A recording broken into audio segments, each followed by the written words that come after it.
Pembentangan bajet 2016 yang diumumkan Perdana Menteri Datuk Seri Najib Tun Razak pada Jumaat 23 Oktober 2015 dikatakan beliau terus utamakan kesejahteraan rakyat.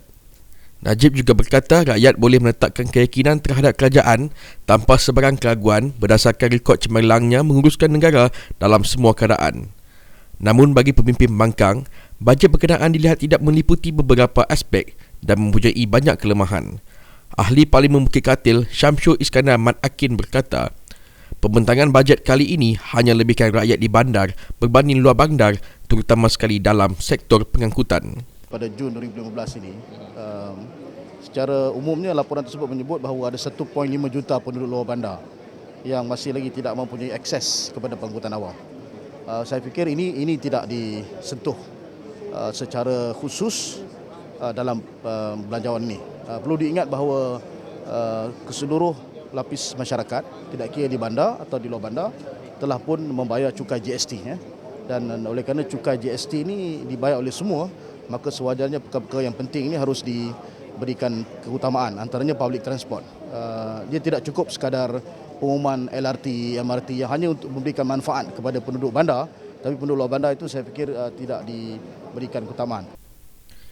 Syamsul juga menyatakan kebimbangan dengan projek-projek mega yang diumumkan Perdana Menteri dalam bajet itu kerana ia boleh membawa kepada kebocoran kos perbelanjaan.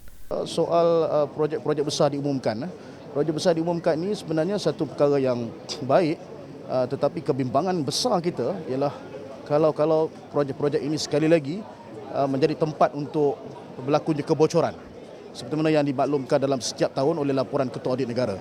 Cukai GST telah diumumkan tadi oleh kerajaan mengesahkan bahawa sebenarnya ia bertujuan untuk menampung ekonomi negara.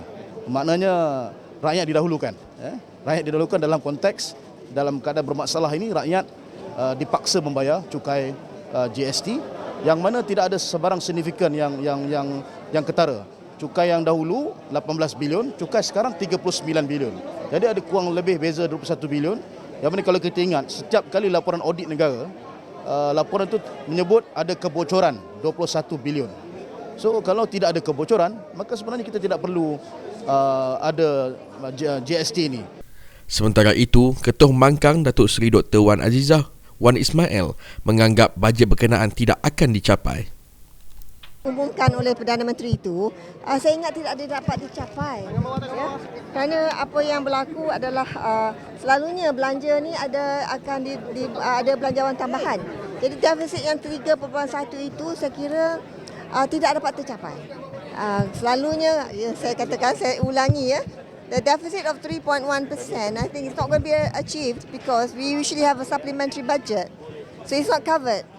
So even if it's in numbers, that you can actually cook your numbers sometimes. Okay? And then kalau yang ERT, RRT itu semua kan, semuanya dalam supplementary budget. That's why kita walaupun nampak gaya macam baik dan bagus untuk rakyat, tetapi tidak dimasukkan dalam bajet ini. Dan GST, kalau dipikirkan ke GST yang dikata dan dikutip oleh kerajaan, itu dah sampai ke tahap yang seorang akan mendapat kena bayar setahun RM1,300. Kalau dibandingkan dengan BRIM yang diberikan untuk RM1,000 untuk satu keluarga, akan kekurangan ya. Apa dia bagi balik adalah kurang apa yang diambil.